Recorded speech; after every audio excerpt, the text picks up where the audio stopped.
Hello everyone, Dr. Mark here again, and today I want to talk with you about what I have learned on choosing the best dog.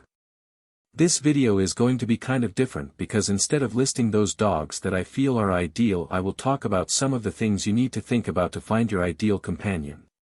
With the large number of dog breeds that have been developed in the last 100 years, it seems there is a dog out there for everyone. But do you know how to select the breed of dog that is best for you? There are a few important considerations you need to look into when selecting a new dog, so please take the time to choose carefully. There are breeds that do not shed much and do not bark much, lazy dogs that can be left alone during the day, active dogs, dogs that are great with kids, dogs that make good watchdogs, and some others that are just good at being a companion. A dog is not like a new purchase that you can just dump or return if you change your mind.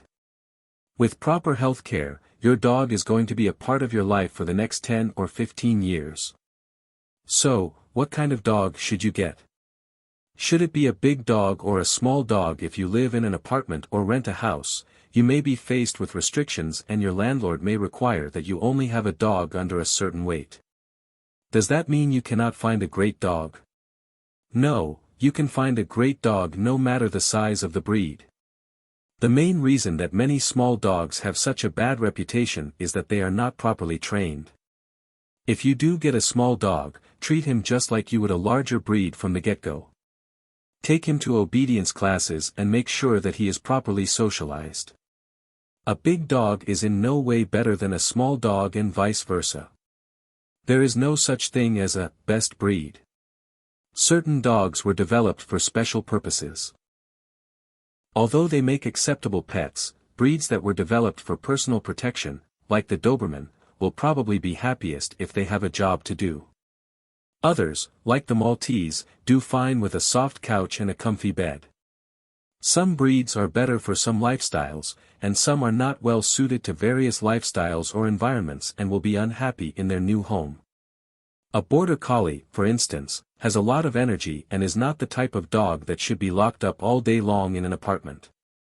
Similarly, a pug shouldn't be owned by an Ironman who wants to take his dog on 20-mile hikes in the mountains.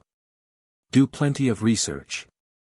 Start out with books that discuss all of the breeds you might be interested in, and if you think you have found out what type of dog you want, research even further. The breed books written about the individual breeds are usually terribly biased, so it would be a good idea to talk to just a few people that own the particular breed you are interested in. I have owned large dogs like pit bulls, Siberian Huskies, and Rottweilers, small dogs like the Maltese and the Pomeranian, as well as a Lhasa, a shepherd, and several dogs of questionable ancestry in medium size.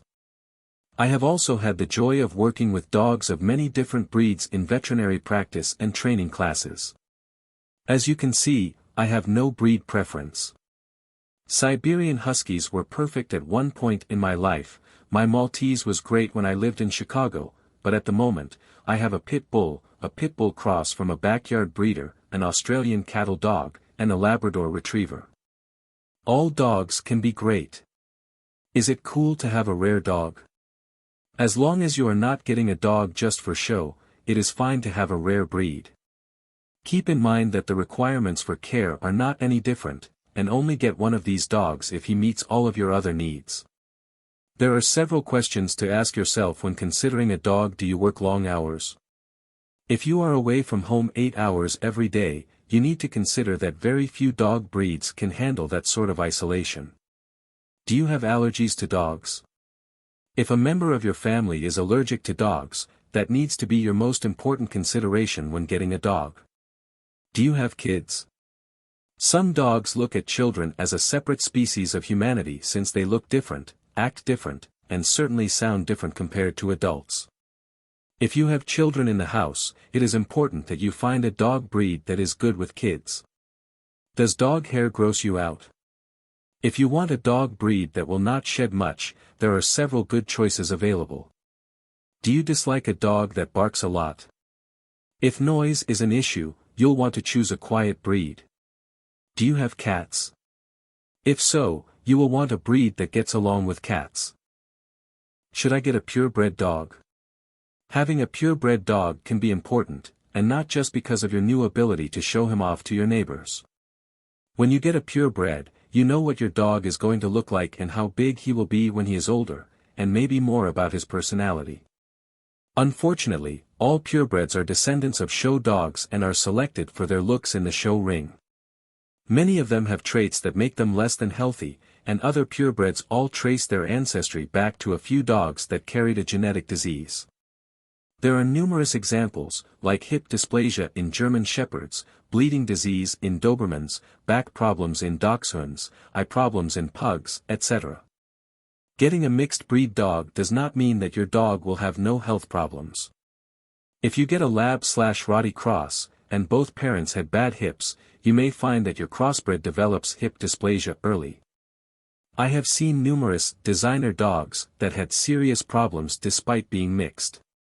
This decision on whether or not to have a crossbred puppy is really up to you, and no dog should be looked down upon because he does not have papers.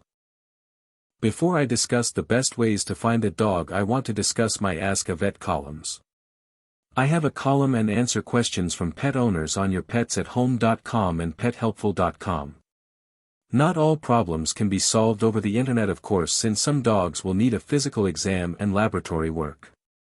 If you have a problem that cannot be solved, however, or need some advice on some alternative treatments, or are just looking for a second opinion on how your dog is being treated medically, just let me know and we will try to help. I will give you the best answer I can, but please make the question as detailed as possible and include any pictures you can as well as the dog's age and breed.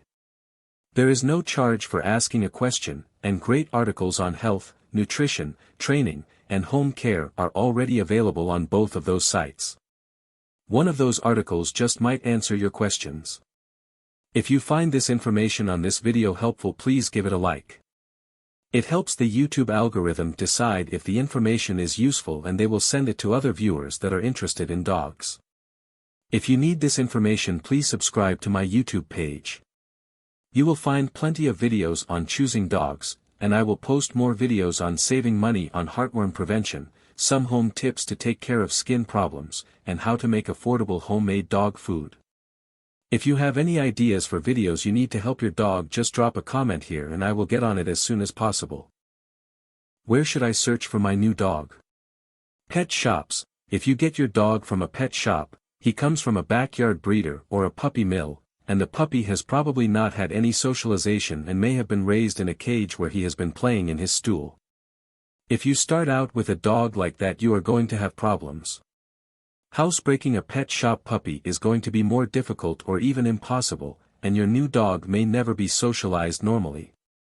Animal shelters. Some shelter puppies and adults are excellent.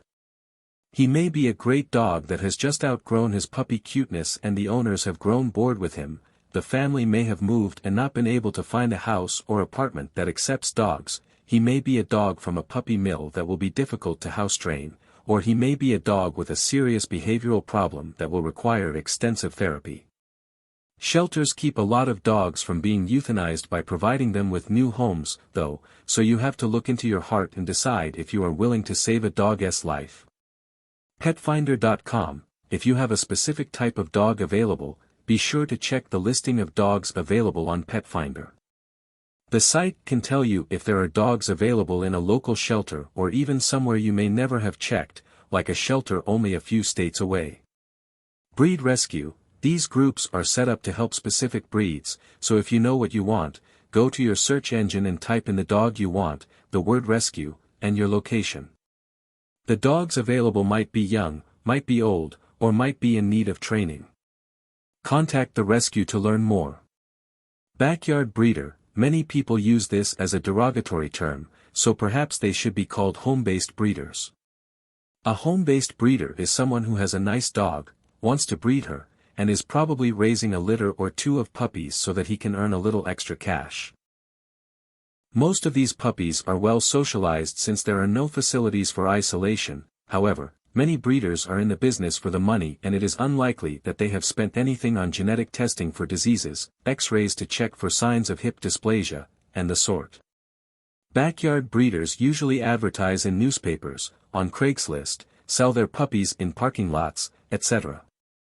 Like any other source, you have to choose carefully. The dog may be fine or may have numerous problems. Breeder. It is really better to buy a dog from a responsible breeder that has spent plenty of time with the puppies and evaluated the personalities before sending the puppies on to their new homes. Take the time to research the breeder on the internet, meet the parents and look over the location, and discuss all genetic screening that was done before breeding. If you are not happy with the way the adults are treated, you should not be buying a puppy there. Look for another breeder, find a breed rescue, or try the local animal shelter or petfinder.com. Thank you for watching. I am a veterinarian with over 40 years of experience with dogs and cats, exotics, poultry, and livestock of many types. If the information in this video was helpful, please give it a like so that it can reach more viewers, and if you know any other dog families that need to know this information, please share it. Be sure to subscribe too if you want more information on dog health issues. If you prefer to read this information, you can find my articles at pethelpful.com. If you have any health problems with your dog and need some information, please contact me at my Ask a Vet column at pethelpful.com or askavet@yourpetsathome.com.